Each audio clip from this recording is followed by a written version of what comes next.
You're entering Corsi Nation. This is Dr. Jerome Corsi, and we've got special guest today. We've got Todd Callender back with us. Todd has been my co-author.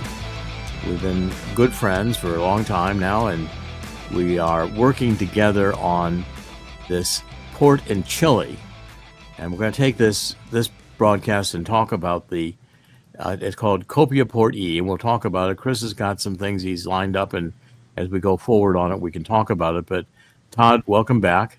Such a pleasure. Thanks for having me, Jerry. You know what? And thanks for being my co-author and pal.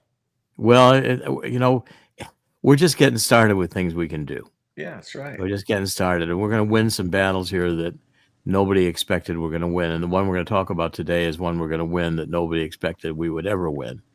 Nobody expected we would even fight. Against the odds, brother. It's the only battle worth fighting. That's right.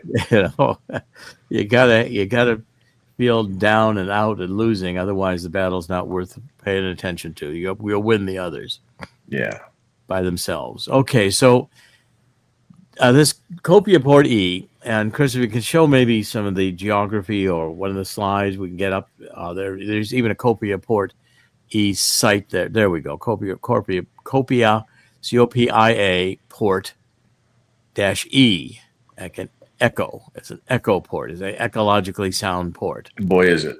Holy smokes. And it is in Chile, which is in the south of South America, bordering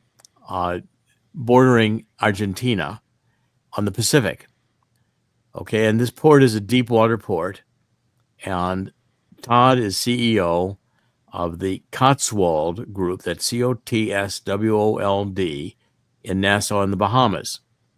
And Todd is with us today. And Todd, you own the rights to this port. Is that correct? Our group does. Yes, that's exactly right. We own, all said and done, it's 220,000 hectares, otherwise known as 850 square miles of real estate.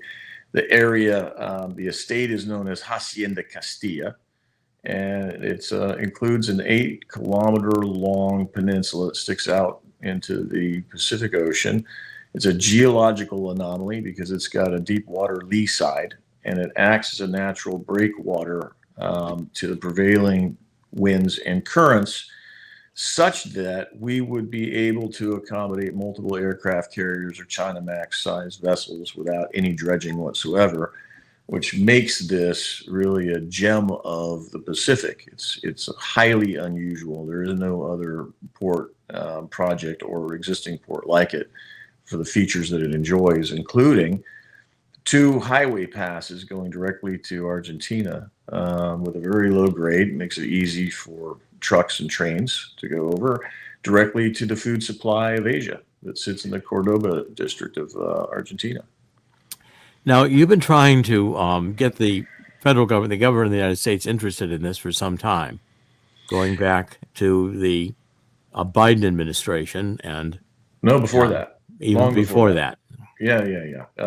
Back to the first Trump term. That's correct. Back to the first Trump term. That's exactly right. And there's a lot of reasons for that, including the fact that I'd had many conversations with people in the U.S. Navy who spent a lot of time in that region for reasons I don't fully understand. Antarctica is a huge national security interest for our DOD, and they're patrolling those waters down there, looking for some place, that might be usable for them to refuel, resupply, things of that nature in South America. And so we've had a lot of discussions about it with people in the Trump administration prior, and to some extent now.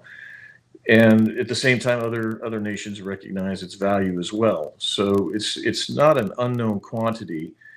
That property and that peninsula were actually early identified by the Chinese way back at the start of their Belt and Road Initiative. As I understand it, from people in the World Bank, that our peninsula was actually designated as their landing zone in South America. And of course, they've performed on that promise in many respects.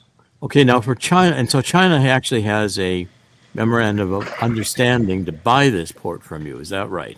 They have engaged with us. They have already done site visits and things of that nature from long before. As I'd mentioned, This is something that's been in their planning, in discussions with the prior owners of the property prior to our acquisition. So we're a very known quantity for them. I think they've already done all their engineering and things of that nature. We haven't heard from them recently, but we're expecting to, because we're very near the end of our approval process after having studied and deposited 20,000 pages of exhibits and due diligence on every aspect you can imagine relating to this property and what effect environmentally and otherwise it may have on the region of Atacama Region 3. Okay, now Chris is showing you, our producer is showing you the different maps and different views here of where the port is. Now, the point I want to make is that, our government has been incredibly neglectful of South America historically. Yeah. Most Americans couldn't name where the countries are in South America. Very few Americans have ever been to Mexico, Central America, or South America, except maybe to an Acapulco resort or something of that nature. And they don't really have any deep understanding of South America or Central America. They don't even know the distinction between the two, and don't understand that in Spanish, the United States is Norte Americano, which is just North America, and they're America del Sur and America Central. So Central America. So we're just one of the Americas to the people who live in South America, and we're all Americans in the sense that, that there isn't the unique significance to the United States, except, of course, for the economy, the size, the strength of the United States. But in terms of geographically, the South Americans consider that they're Americans and indigenous Americans and go back centuries, where we're the newcomers. Now, the point is also that I think our government has been intentionally favoring China taking over the world. I think China's bought most of the politicians. I think, I've had suspicions for a long time that certainly when you look at the Bidens and all the money China gave the Bidens, all the money, Mitch McConnell married to a Chinese woman who's very wealthy over in China, and governors, all governors. sponsored. Yeah, Eric Swalwell, Chinese wife. I mean, the Chinese have been very adept at their effort, their psychological warfare effort. Well, influence effort too. Influence effort to get. It doesn't cost very much to buy an American politician. No, it doesn't. It's remarkable. It's like $10,000, for a senator, and they'll do your bidding. It's mind-boggling. Yeah, and we've got the the best Congress money can buy. I mean, how many billionaires and billionaires have come out of Congress? I mean, Pocahontas is worth something like $68 million.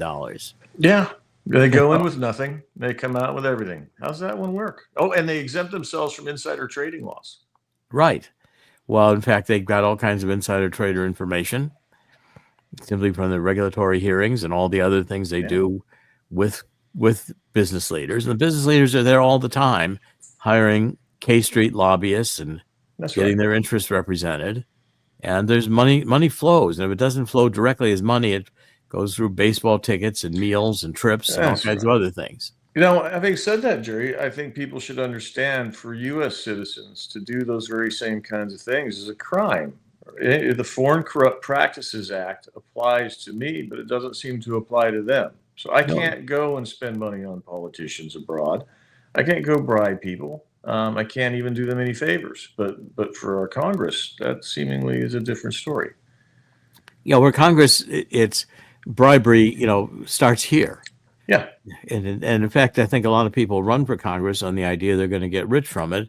As Harry Truman said, the only way you can get rich in politics is if you're a crook. He's right. So we're saying that we basically have a corrupt government. Yes. And China's bought it. Yes. Okay, now China, and so therefore, President Trump comes along and he's saying, wait a minute, and the lies that have been told by the CIA, free trade.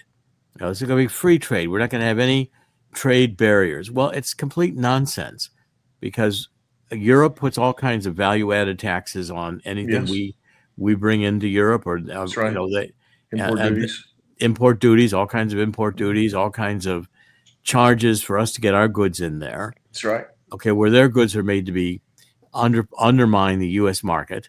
Yes. And so therefore, in China, it's okay to have slave labor. And I mean slave labor. I mean child slave labor. And spare body parts, too, out of your citizens. Yeah, and doing all kinds of other horrendous things to keep their citizens trapped in 15-minute cities with surveillance cameras all over Beijing, so they know where you are every minute of your life, and social credit scores, so if you disagree with them, you're canceled.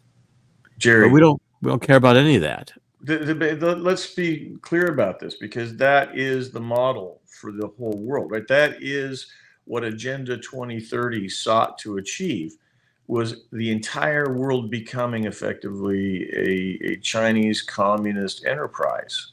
And that is the definition of fascism and tyranny, right? Just what you said. If you go more than 5 kilometers from your house without permission, your money doesn't work. If you buy too much meat, your programmable money doesn't work. And then now they're rolling out the central bank digital currency, otherwise known as the BRICS currency, in order to control people's lives through spending and other means. And that is what is in store for us.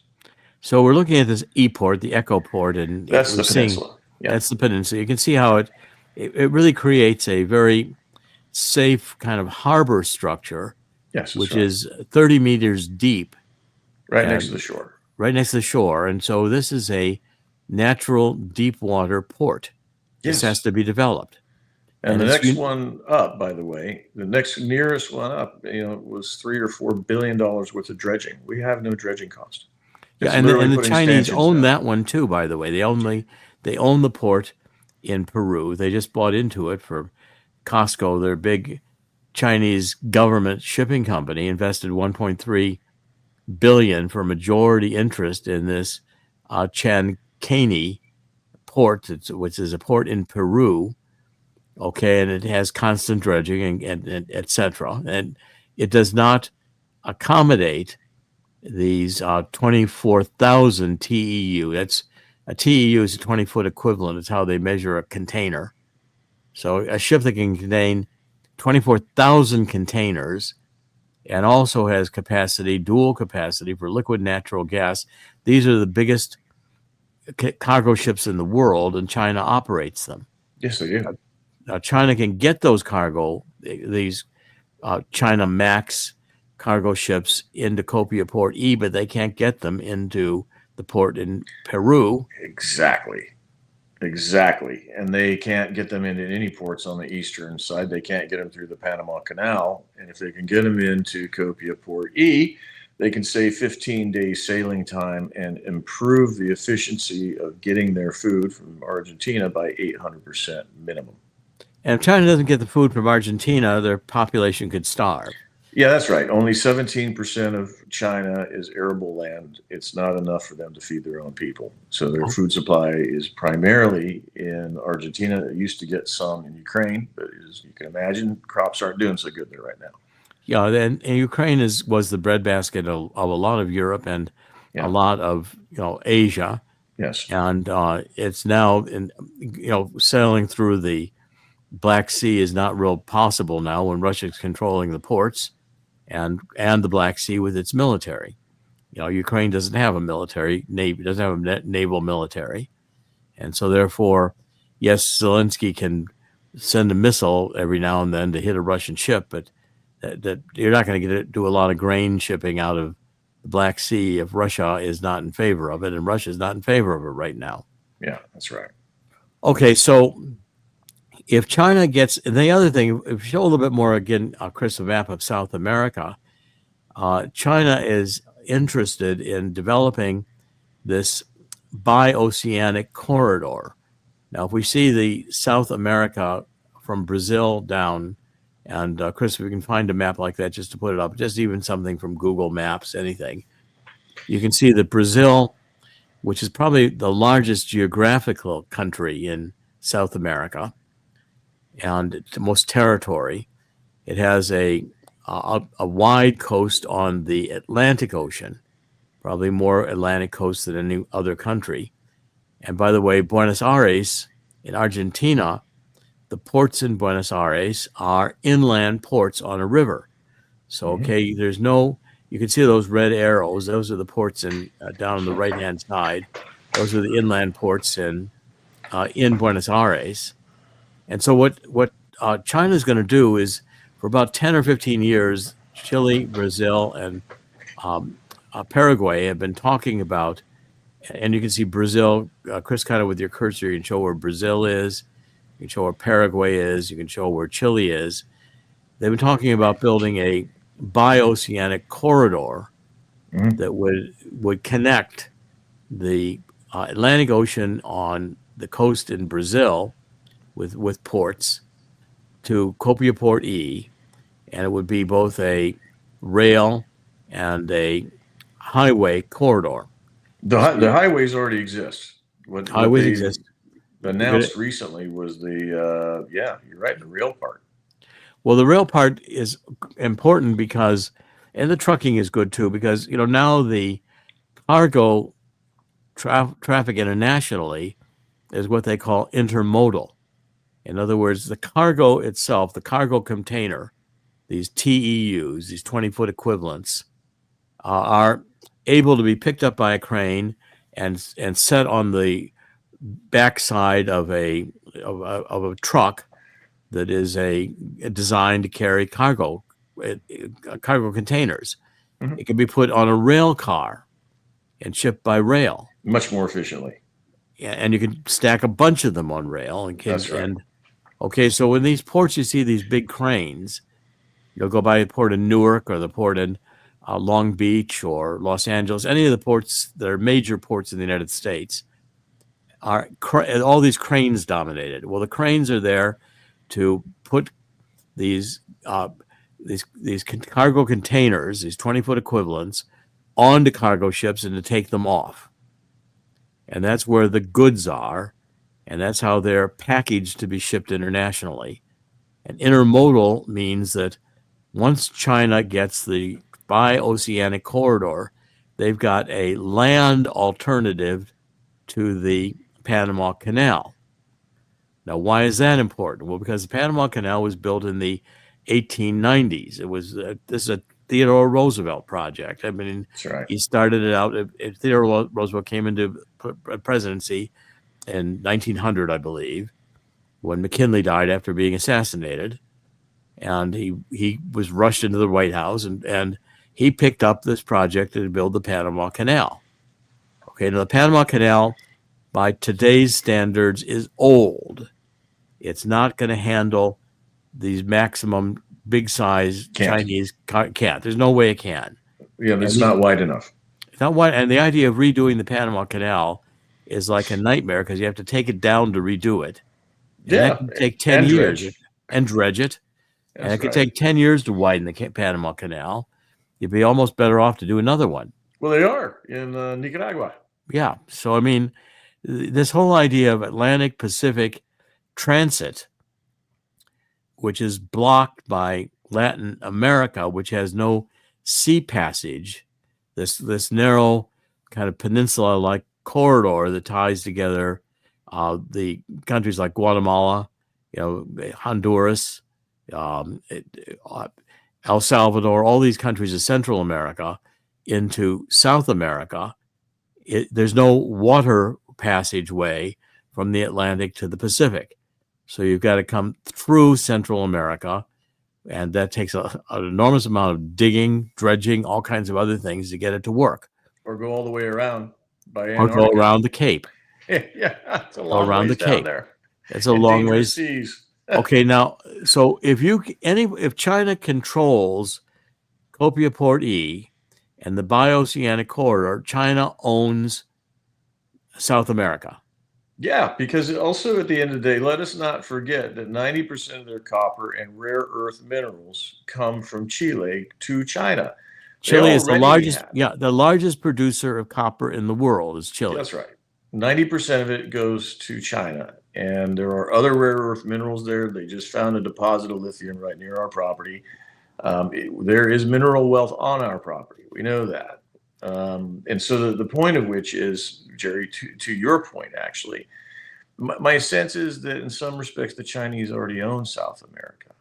So, well, they do. Any interest? would be disruptive. Take a look at South America for a minute. Look at the size of Brazil there compared to all these other countries that are smaller countries on the periphery around Brazil. Okay, so you've got countries like Colombia and Venezuela in the north. And again, most Americans have never been in any of these countries. Argentina in the south is a very large country. It stretches all the way down to Patagonia, which is right by the Antarctic. Yes.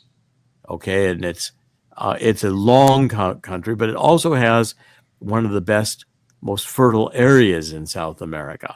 Yeah, the food supply to the world. The thing about Brazil, by the way. Brazil does too, but Brazil has also got the Amazon, which it takes up an enormous quantity of Brazil's territory, and it's a rainforest. It's not really farmland productive. The soy is.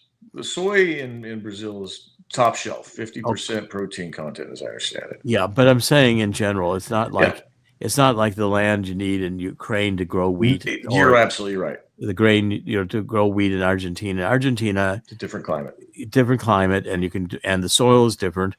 The entire configuration is different. It's ideal for wheat. Yes, that's right. Okay, and so wheat is a human staple. Yes, I know a lot of people are gluten free, but you'd be surprised how much we depend upon wheat for our and how much human civilization is dependent upon wheat for its nourishment. On that note, we talk to the farmers in South America a lot, and there are silos full of red hard wheat on the Atlantic coast waiting to get to market and cannot. The farmers can only produce 50% of their total capability because they can't get their product to market. Because at the end of the day, the ports on the east side of South America are in river basins. So every time it rains, silt comes in and it raises the depth of the port. So even though you could get a 100,000 metric ton vessel into one of these ports, they can only take on 50,000 metric tons of cargo, or otherwise they bottom out. Then they have to come in and dredge some more just to accommodate 50,000 metric tons at a time. So there is no other way to take the entire production of South America and get it out of there to the markets. Chris has got a very good graphic up right now. There you go. The Panamax, the maximum ship that can go through the Panama Canal, is tiny compared to the China-Max ships. That's right. Okay, exactly and so right. It's like, and so the efficiency of getting a deep water port on the Pacific for supplying Asia is obvious. Yes. And what people don't understand also is you try to get through the Panama Canal, there are times you're going to have to wait 3 months to get through the Panama Canal. Not less than 15 days sailing time from our port to Shanghai. Not less than.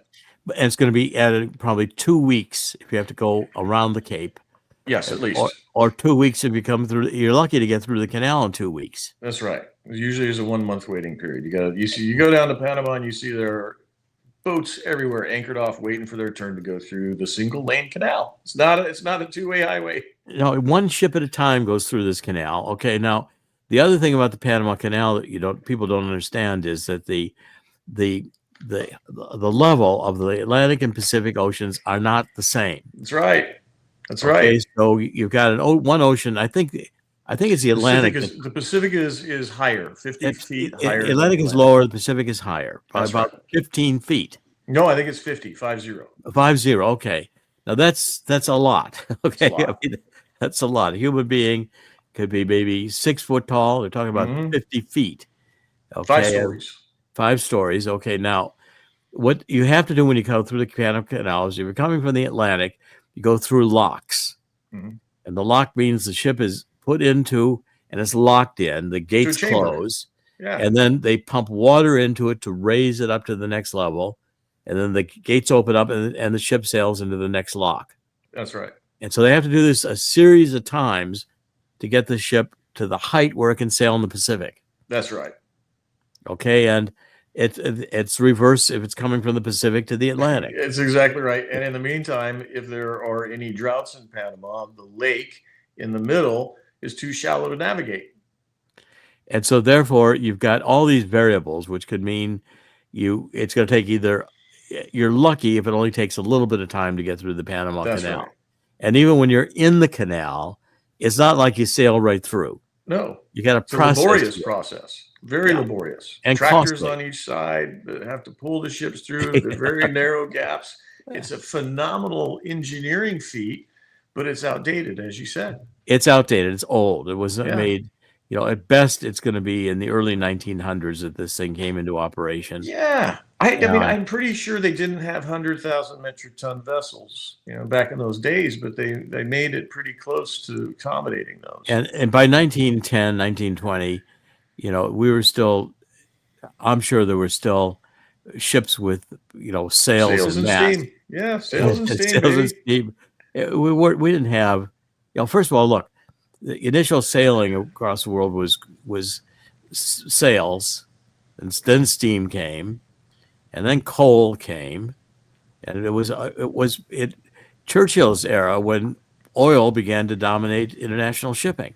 Yeah, it's only recent. That's in the 1930s. I mean, and then nuclear doesn't come on until the end of the 20th century, and so we're still not our commercial fleets are not nuclear. Only the navies are nuclear. Yeah, everybody's burning bunker C. That's the dregs of the barrel from the refining process. Okay, so I want people to understand what we're talking about here, because certainly everything we're talking about is fundamental to the Chinese. That's right. And the Chinese don't need an explanation of this. No, they know it. They're smart. They've got it all figured out. They plan 100 years in advance. They are very wise in the way that they approach business, logistics, geopolitics. They plan long in advance, and it seems that our country can only ever respond to things. It's bizarre. And even when you explain these things and try to get their attention, they're too busy with other things to focus on something that takes any real consideration, especially if it's an area of the world where we are not trained in. Yeah. Okay. Now, in geography schools across the country, the attention given to South America is maybe 1 day in a geography class or 2 days in a geography class that people take in grade school, maybe or maybe not even given anymore. Geography is a subject. Yeah, I think that's right. But, much less the language skills necessary to, visit, conduct business, or otherwise. It's right. Strange. Okay, so what I'm pointing out is that China's got this whole thing wired. I think so. China came into Scott and to Todd, and they said, "Look, Todd, we've got a situation here. You have bought the rights to this thing. You're going through the environmental. You tried to get the United States interested in this port. Everybody looked at you like they, deer in the headlight stares, that they don't know what you're talking about." Okay, now Donald Trump comes on. Donald Trump says, I got to look. We're going to start thinking hemispheric in terms of our security. Monroe Doctrine, which was under James Monroe, so he was about our fourth or fifth president. It was Washington, Adams, Jefferson, Madison, and then Monroe. I think he was our fifth president. What? Yeah, Monroe Doctrine was that the Western Hemisphere belongs to the United States. That's our natural sphere of influence. And he really only extended that down to about Cuba. Maybe part of the time, because Cuba was also Spanish and occupied by Spain, and Spain, Cuba speaks Spanish. It's even in the Caribbean, you get some islands that were French and they speak French. Other islands were dominated by Spain. They speak Spanish. Brazil is Portuguese they speak, because the Europeans that came over were from Portugal. Okay, but the United States has never really had a foothold in South America. Okay. Yeah, it's really true, Jerry, in many respects. But I think they've, had behind the scenes influence. I think Milei would be an example of that in Argentina, and it's only in recent times. And you can see the truth of what it is you're saying by noting that, for example, Cuba helped Venezuela become communist, Maduro and Fidel. I spent 3 years in Cuba, so I know communism very well. And Venezuela became communist, as did its neighbor to the north, Colombians, right? So think back to the 1960s, where Westmoreland et al. Were worried about stopping China and Southeast Asia and the communist creep. But here we are in our own hemisphere, and our government heretofore has been unbothered by the fact that the entire freaking continent is turning commie. So I can only come away from this, Jerry, to believe that this was part of a plan. That, if you look at Agenda 2030 and the goals referenced therein, it moves the entire world towards a Chinese communist model economy and society with social credit scores and 15-minute cities and programmable money. All of those kinds of things that we as Americans find disgusting, I guess is the word that I would use for that. Okay, so let's go into the 70s and 80s, 1970s, 1980s. And in that period of time, you began to have communism take a hold. So Nicaragua goes communist. That's right. Okay, Denny Ortega, Noriega, all these countries are going communist. Okay, and communism is sweeping through South America as a liberating force in terms of religion. This liberation theology, which is that Jesus Christ was really economic and he cared for the poor because he wanted to see there's a social class phenomenon. So they read Marxism into Jesus Christ. He wasn't here to save souls. He was here to prefigure Marx. That starts in Latin America. The roots of liberation theology, of Christianity going Marxist, is South America. Pope Francis comes out of South America. He embraces the ecological movement. He embraces the green movement. He embraces LGBT. He is fundamentally anti-American. He sides with Obama. He doesn't side with, and the Pope is happy to make deals with Honduras and Joe Biden, where they're bringing drugs through the border, fentanyl. That's right. And cocaine with the Sinaloa cartel. Yes, sir. And to bring 300,000. We, of course, through the Catholic Church and McCarran. Yes. Yeah, they were involved bringing in the immigrants, the illegal immigrants across the border. That's exactly correct. That's right. We created this, great foundation replacement migration is what the United Nations calls it. This was a plan, and these were commitments the United States and other nations made pursuant to Agenda 2030. This is a UN convention. With the full cooperation of the Catholic Church, which is getting billions of dollars to fight to house and take care of these illegals and to protect them from being deported. That's right. Okay, so the Catholic Church is going broke because of the priest scandal. Priests having sex with the altar boys, and that coming out, and they're losing their properties all across the country. But our government keeps the Catholic Church afloat as long as the Catholic Church supports illegal immigrants and as a pathway for them to enter the United States and be settled here to stay permanently. Oh, and make sure they vote Democrat. And send remissions back to the country where they came from. That's right. Donald Trump comes in with a hemispheric view of security. In other words, given the capability of our thermonuclear weapons with hyper speeds. I mean, hypersonic speed. Hypersonic speed. A war from start to finish could take 6 minutes. If that, we got directed energy weapons in space on aircraft. They take seconds. We have weaponized space. That's right. The Chinese have weaponized space. The Russians have weaponized space. Yes, sir. Space is controlled largely through the Arctic and the Antarctic. Exactly. Which have become military command bases. And when you see Zelensky doing his a drone strike into Russia, and by the way, Russia was clever enough that most of the planes that Zelensky hit were model planes, balsa wood, because he wasn't displaying his real bombers. Those weren't the Bear bombers. Those weren't the Bear. No, they didn't have props on them. They were the same army that Patton ran in England, where they're trying to fool Germany that we were going to attack at Pas de Calais. I remember they had blow up tanks. It was brilliant. Well, so but the point about that attack was it was drone attacks, and I'm sure they were guided from some satellite positioning. Yes, and it was very technically guided. So war has now become machines, guidance, GPS. Oh, Jerry. Now, and then that folds into artificial intelligence and what it is we see the Palantir CEO talking about is he's already created kill lists for his AI program integrated into our government and our records. And our government yet has the holdovers from the Obama and the Biden years, and these people are bringing in, even when Robert Kennedy is the HHS secretary, That's right. they're hiring companies that hate Robert Kennedy And us. and us, and we're working to destroy America. So And if I us. were president for 20 seconds, my advice to Donald Trump would be, anybody in Washington who comes to say they're there to help you is lying. In fact, anybody who's talking to you is lying. And just assume that they've got just all you're going to know is what do they want. What do you Secondly, anybody who's had the job before you got there, you need to fire.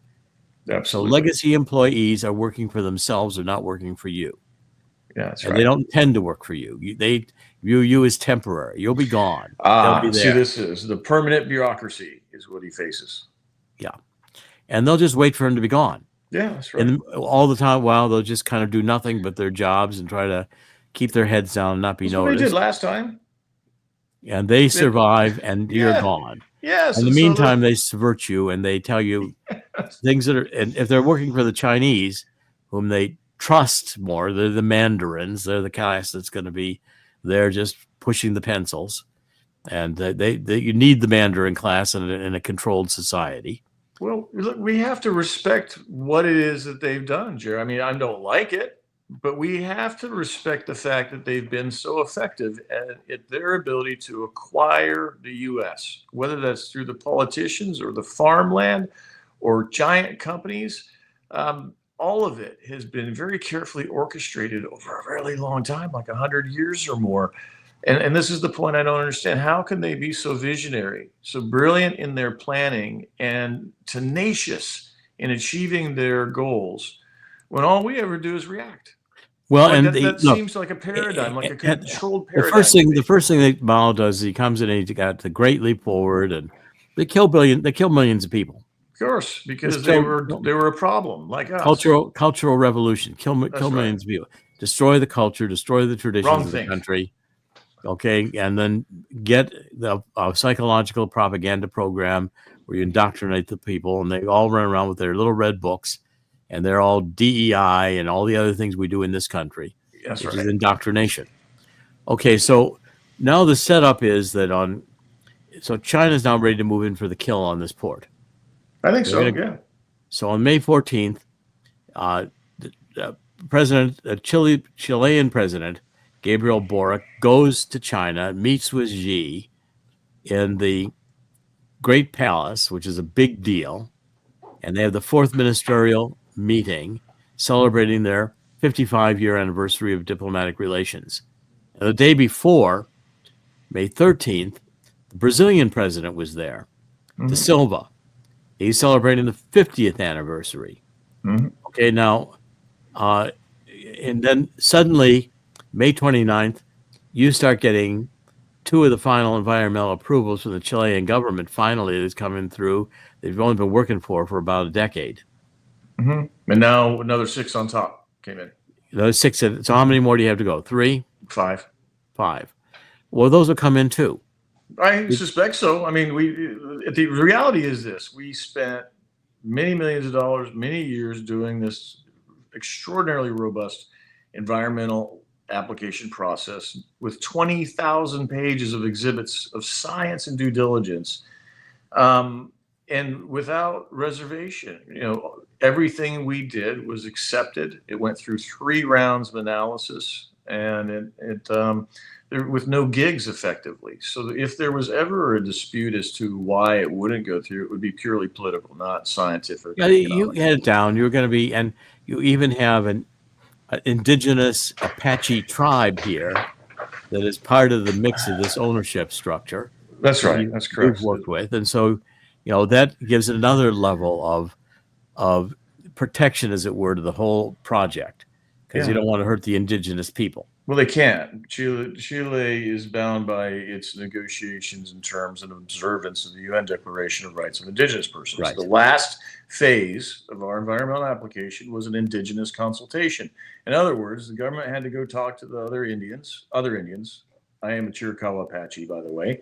And they had to go and have discussions and ensure that they were happy with what was happening in their former territorial lands as indigenous. And we've had discussions between our tribe and them.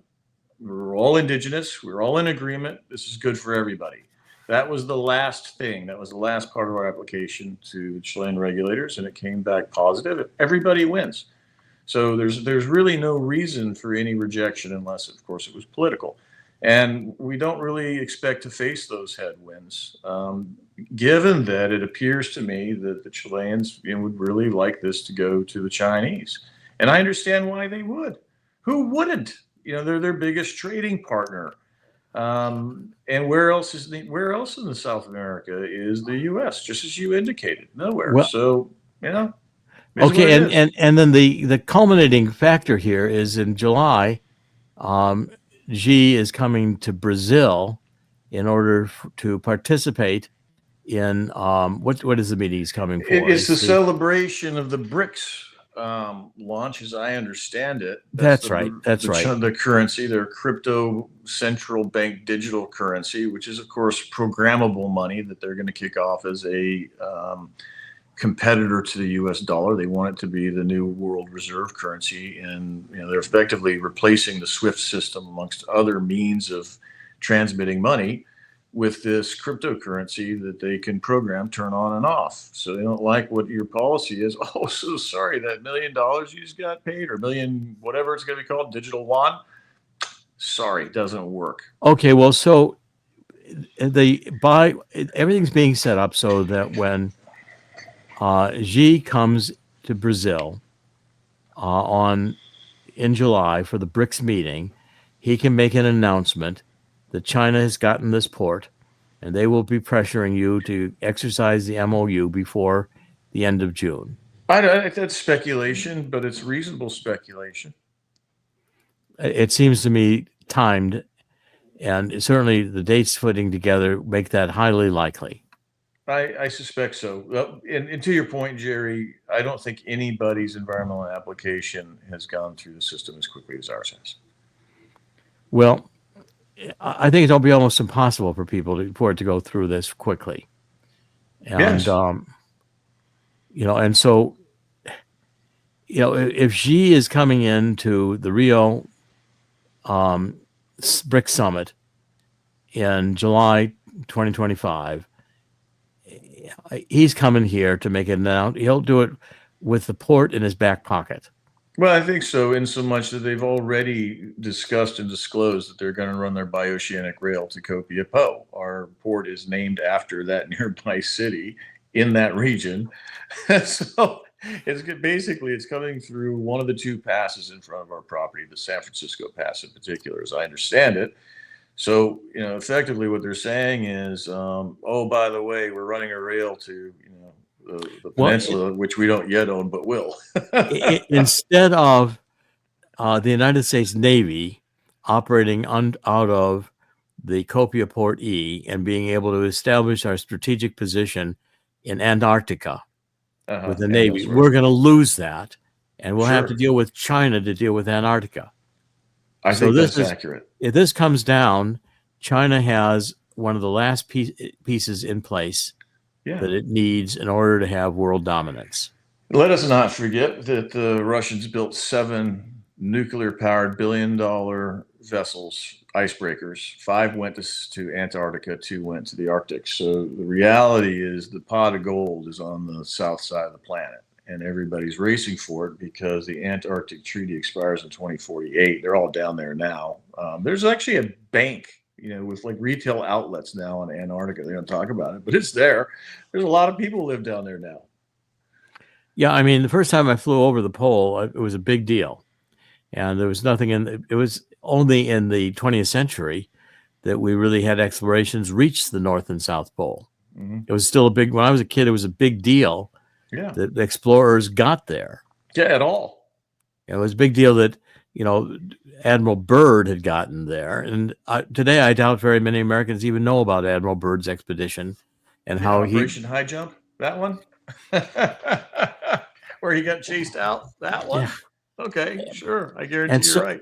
and so what we're facing here, and the whole point of this program is that if Donald Trump gets it, and Donald Trump says to Xi, I don't care what you've done, you're not getting this port. Xi is not going to go for grabbing the port. They'll revise another plan and wait until Donald Trump's out of there. Then they'll come back and pay people and buy it later. They'll have another 100-year plan to get where they want to get. But they're not going to confront Donald Trump. So right now, the issue is whether or not we can get through the bureaucratic structure that's going to resist it. And the only way we're going to get through that is if the American people realize that, in fact, this is a big deal decision. And that if we don't get it now, the time we have to preserve any hope of democracy, the last best hope of humanity, as Abraham Lincoln said, is rapidly fading away. That is true. That is exactly right. And, Donald Trump has pulled us out of the World Health Organization, which is trying to get it. Kind of, but not really, I know, because again, you got the bureaucrats. They all still have ties to the WHO. They do, as does Defense our Health military. Agency, is our military. Yeah, that's right. It's a And by the way, plan. We're not officially out of it for a year. I mean, even then, the notice was defective. The notice had to come from the head of state, not the head of the State Department. So again, there'd be lots of technical ways that the next president not of Donald Trump's ilk. And it's not sure yet that Donald Trump is going to be able to get a hold of this bureaucracy and get a hold of the government. One must wonder, given what happened in Ukraine. I mean, it looks to me, Jerry, like elements of our government, went and committed war crimes. Well, you have Mike Pompeo in Ukraine with Lindsey Graham and Blumenthal, Senator Blumenthal. And Tulsi Gabbard. And they're all egging on Zelensky to keep fighting, as is Macron, as is Germany, and as England. Well, and provocations, the part about that bothers me is that heretofore there was already a treaty in place, the Minsk Accords. The U.S., Ukraine, Russia signed it. The next day, America and Ukraine breached it, but Russia has been honoring that. And I find that so very strange. Boris Johnson was one who said he tried to scrap the Minsk Accords. Russia's constantly pointed out the Minsk Accords, and Russia had signed the Minsk Accords and honored them. Yeah, and the whole idea was, and the American press is not reporting it, that the Poroshenko, and who was the prime minister before Zelensky, and Zelensky have been sending in these neo-Nazi brigades into the Russian-speaking parts of Ukraine, Crimea, and these two provinces on the eastern side, that Russia now occupies, to kill Russian-speaking people, including and oppress the Russian Orthodox Church. And not a few. It's 30 or 40,000 a year they're killing, or were. There's a lot. Yeah.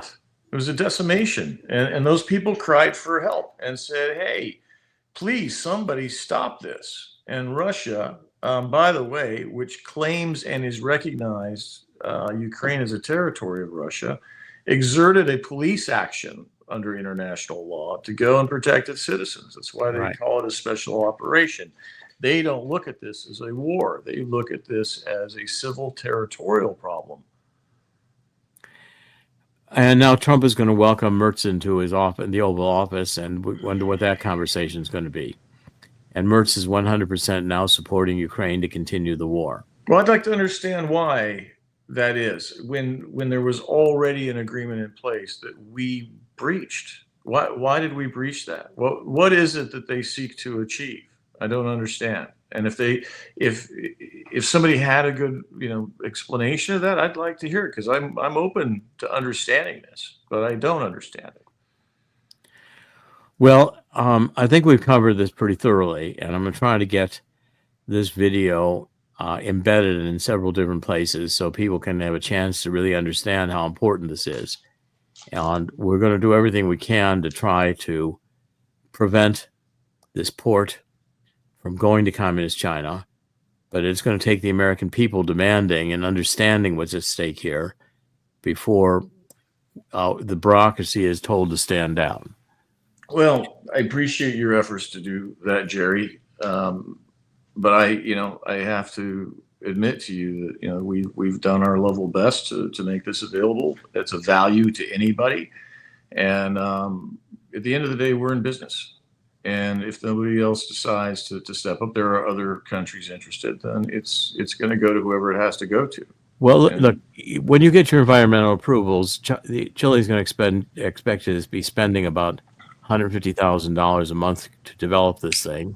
Oh, it's a lot more than that. How much? It's many, many millions of dollars. Okay, and you're running an investment fund, and you're not in the port development business. I'm in the insurance business, not the investment fund business.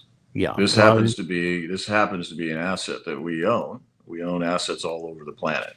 Yeah. Well, and again, we're contacting private investors and major companies, and I think you're going to get offers even from Dubai ports to take this out. So the game is not over yet. Well, it's a good investment. The reality is the economics are astounding. It's just, again, the Chinese have played their hand really well. They understand the economics. They want it, and I don't blame them for wanting it. The question is whether anybody else does. The Chinese are not, we talked about this whole agenda. This whole agenda is satanic because it has nothing to do with human freedom. It has nothing to do with the value of human beings. These people want to eliminate billions of people. They don't care if they make us into vegetables. They don't mind developing all kinds of things that are detrimental to human existence and human happiness. Yeah. So this is a battle that is, in the end, God always wins. God will win this one too. And Todd, thank you for being with us. I think it's been an important program, and we appreciate your time. It's really my honor, Jerry. It's been such a joy to work with you over this period of time, and I'm grateful for your brilliance, your foresight, and your opinions. It really means a lot to me. Thank you, sir. Thank you, sir. God bless. God bless.